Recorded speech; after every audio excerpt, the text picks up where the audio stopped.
Yes, amjambo tena kwenu nyote wandugu wapendwa watazamaji na wasikilizaji wa Kwetu TV. Nyote kwa ujumla mnaoendelea kuwa nasi ndani ya taarifa zetu za kila siku na kila wakati, mkiwa mbali na karibu tunawasalimia. Wale ambao wako Marekani, Ulaya na Afrika, salamu zetu ziwafikie na tunawatakia tena jioni njema ya leo lundi le 17 November 2025. Na tunawakaribisha kwa mara nyingine ndani ya habari zetu za jioni ya leo.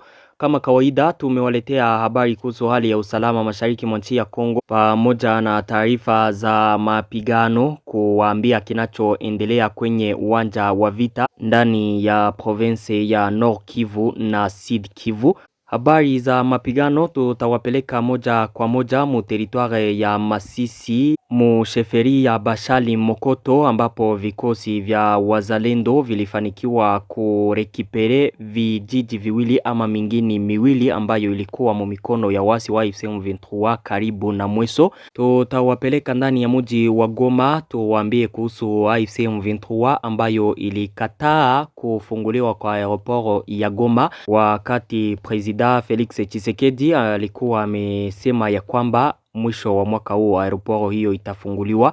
Na itakuwaje mbona gouvernement ya Kongo na AFC M23 wanaendelea kubishana? Na tumewaletea taarifa tofauti zinazosemekana kwa sasa ndani ya nchi ya Kongo. Kama kawaida unayoifuata ni Kwetu TV, channel inayokuletea taarifa za kweli tena za kuaminika na zenye uhakika kutoka mashariki mwa nchi ya Kongo. Tunawasihi kusubscribe, kucomment na kulike, kuzisambaza taarifa hizi kwa walio wengi ziwafikie. Mjiunge na sheni yetu ya WhatsApp ili kukua na fuata taarifa zetu kwa wakati. Mjiunge nasi kupitia linki ambayo iko hapo mu commentaire au mutuandikie kwenye namba hiyo. Bila shaka mtakuwa napata taarifa zetu zote. Habari zetu za jioni ya leo tutazianzia ndani ya territoire ya Masisi, hapo ni mu province ya Nord Kivu. Mwingine wa Kashanje pamoja na Nyampanika vinavyokuwa karibu na Mweso, hapo ni ndani ya sheferi ya Bashali Mokoto, vilikamatwa na wazalendo baada ya mapigano makali yaliyowakutanisha wazalendo na wasi wa AFC M23 ndani ya vijiji hivyo. Taarifa kutoka hapo zinasema ya kwamba wazalendo siku ya jana walishambulia ngome za waasi wa AFC M23 ndani ya mingini hii miwili. Majibizano ya moto yakaendelea kati ya pande mbili kwa siku yote. Vile na usiku wote wa jana wa kuamkia asubuhi ya leo hali ilikuwa hiyo, mapigano yalikuwa yakiendelea. Mapema asubuhi sana 5h du matin ndipo AFC M23 ilifukuzwa ndani ya mingini hiyo miwili. Wanajeshi wa AFC M23 walikimbia hapo wakaelekea Mweso Centre. Mapigano hayo yalikuwa yamesababisha wakaaji wengi kukimbia. Wakaaji walikuwa wameondoka mu vijiji hivyo wakakimbilia nao Mweso. Baada ya wazalendo kurekipere hapo, wazalendo walitoa wito kwa wakaaji kurejea ndani ya vijiji vyao. Kwa sasa wakaaji wanaondoka Mweso tena wakirejea ndani ya Kashanje, ila ni wachache. Wengine wanaogopa ya kwamba AFC M23 nayo inaweza tena kulipiza kisasi na kuwatakia wazalendo ndani ya maeneo hayo. Wachache wako na rejea huko, ila wengine walishaogopa. Hali kwa sasa ni ya utulivu hapo. Wazalendo ndio ambao wanadhibiti vijiji hivyo viwili ama mingini hiyo miwili, na mingini hii nilivyowaambia iko karibu na Mweso, na Mweso inapatikana ndani defense kubwa ya AFC M23. Ukitoka Kichanga ukishuka maeneo ya Mweso Kashuga kwenye rute inayotoka Kichanga vers Kanyabayonga, defense kubwa za AFC M23 ziko Mweso na zingine zinapatikana maeneo ya huko chini Kanyabayonga. Na ni kwa mara ya pili na wazalendo wako na atake maeneo yanayokuwa karibu na Mweso. Mnakumbuka c'était vendredi passé. Vendredi ndipo walipiganaka Kashuga. Nadhani mnakumbuka Kashuga, wazalendo SMC waliingiaka hapo depuis 5h wakapigana, wakaondoka hapo 11h. na pale ni eneo inayokuwa karibu na Mweso. Aujourd'hui walirekipere maeneo haya mawili yanakuwa karibu na Mweso. Mweso kabisa inaviziwa na wazalendo. Inaonekana ya kwamba wanataka wairekipere ama waikamate, wafukuze waasi wa AFC M23 mu eneo hiyo ya Mweso. Tutaendelea kuwaambia kinachoendelea kabisa kama kawaida kwenye shamba la vita, ila kwa sasa hapo maeneo ya Mweso hali ni ya utulivu. Wazalendo wanakontrole Kasanje pamoja na Nyampanika. Tuendelee na taarifa zetu, tuelekee ndani ya mji wa Goma. Goma, AFC M23 ilikataa maamuzi ya gouvernement ya Kongo ya kuifungua aeroport ya Goma. Kufuatia tangazo la rais wa Kongo Felix Tshisekedi la uwezekano wa kufunguliwa tena kwa uwanja wa ndege wa kimataifa wa Goma kabla ya mwisho wa mwaka, vuguvugu la wasi wa AFC M23 lilijibu vikali kutoka Goma likipinga mamlaka yoyote ya Kinshasa kuhusu miundombinu hii ya kimkakati iliyo katika eneo linalodhibitiwa ama wanalolidhibiti.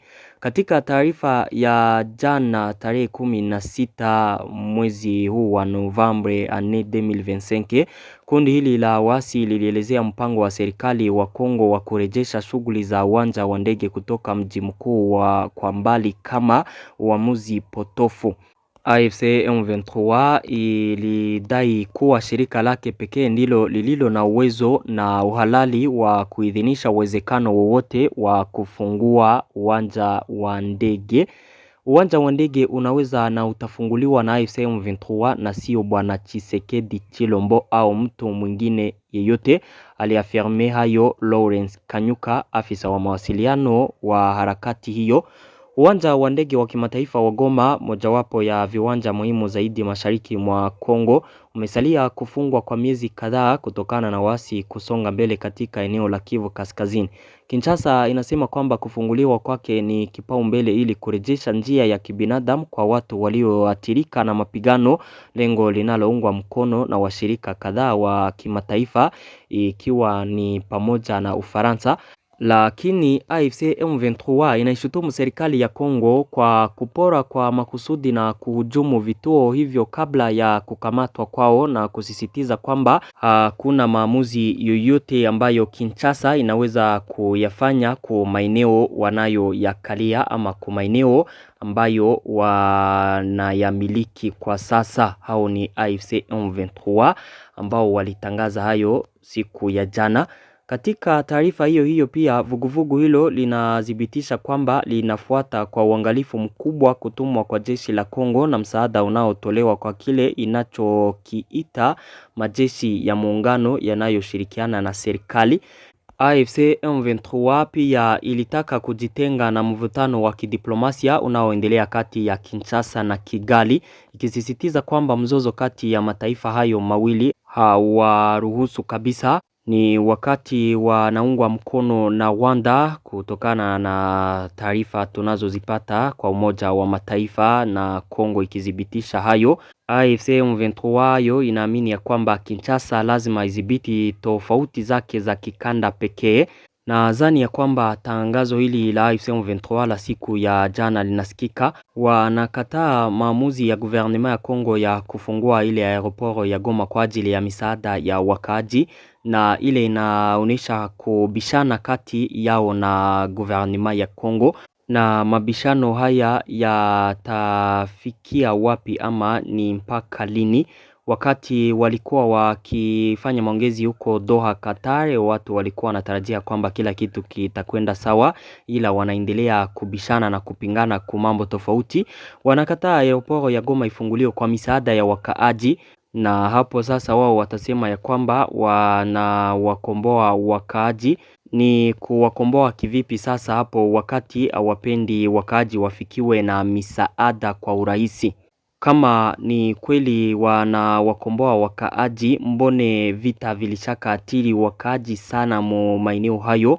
Kwa nini hawapani njia hiyo ya aeroport ili misaada iwafikie wakaaji? Na upande mwingine wanakataa hayo kufunguliwa kwa aeroport. Kesho wataomba gouvernement ya Kongo ifungue banke pale ndani ya mji wa Goma na Bukavu eti zitumike eti wakaaji wanapigwa na krizi ekonomike. Wanazani sasa Kinshasa hayo itaitika wakati wanaona ya kwamba hawajali na population. Wakati wanajali population wangeliacha aeroport ya Goma ifunguliwe puis population ipewe misaada kwa urahisi. Sasa nao watasema no banki zinafungiwa kabisa, krize iko hatari mu population, Kinshasa ifungue banki hapa wakaaji wanateseka. Na Kinshasa mnadhani ya kwamba itaitika hayo? Nayo hapana. Na waambia ya kwamba hapana kabisa. Wakaaji wanaendelea kuteseka ndani ya vita hivi, wanalipa gharama kubwa sana kutokana na vita hivi vinavyoendelea.